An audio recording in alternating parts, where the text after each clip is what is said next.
So Sarah, what made you choose Wolfpack for your return to television, and what is it about the role of Kristen that spoke to you? I think it was just the world that they were creating that really spoke to me.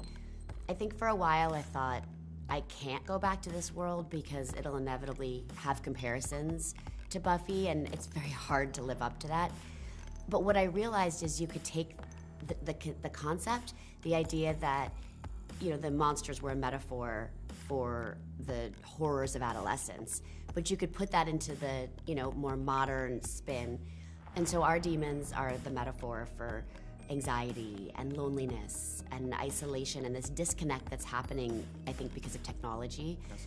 And also what's happening in our world. I look at the fire, and I know, it's everywhere here. Everywhere. It is Literally. everywhere.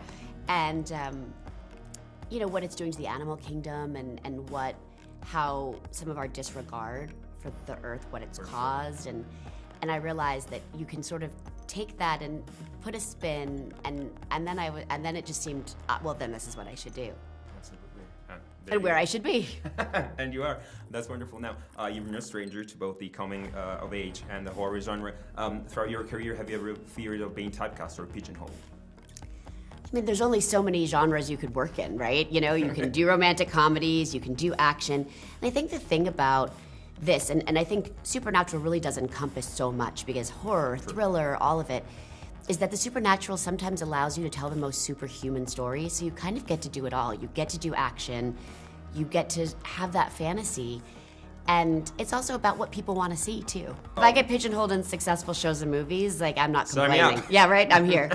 That's wonderful. Now, being a mother of two teenagers, One teenager, don't age me. Oh, all right, there you go. How have teenagers changed since the 90s, since your Buffy days? Are they more vulnerable? Are they more exposed? Social media is so permanent, and it's so hard at 13 to be able to say, this is what I want to say for the rest of my life. This is what I want to represent for the rest of my life.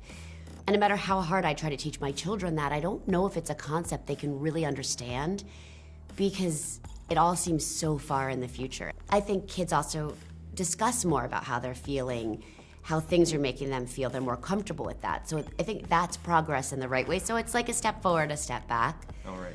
The social media of it really does concern me for these kids, and you put yourself up for so much. Just everybody has an opinion on what you look like, what you say, what you do, and I think that's really hard because you're still finding yourself. I'm still finding myself. I find it hard. I've also get the chance to speak to your younger co-stars, Chloe and Bella, and they praised you for making them feel seen and heard on set. I was curious, when did you learn to speak up for yourself and to stand your ground in this business? I'm still working on it. It is a work in progress, you know, I think, and I don't think it's just Hollywood, but when you're new somewhere, you know, you're replaceable, and you don't want to make waves, and you just want to do your job, and, you know... Not take up space, right? Yeah, that's actually a really good way to say it, not take up space. I like that. I might steal that. Feel free. And thank you. And also, as a woman, you're labeled difficult a lot of times for speaking up. It's about finding that balance, and I think it's also about how you position what you're saying and whom you say it to. I think I'm less afraid of what people think of me when I know what I'm saying is right or for the better. If you could give one advice to your 16-year-old self, of course, the age of the Wolfpack characters, what would it be? What would you say to yourself? I don't live with regrets. They're all experiences. They get you where you're going. But I think if I could say one thing, it would just be take it all in a little bit, because you want to do and go and drive, and you just don't ever stop. And I think that's, you know, it might have even taken the pandemic for all of us to really understand that. Oh, absolutely. But it made us all just stop for a minute and be a little more appreciative and take everything in a little bit.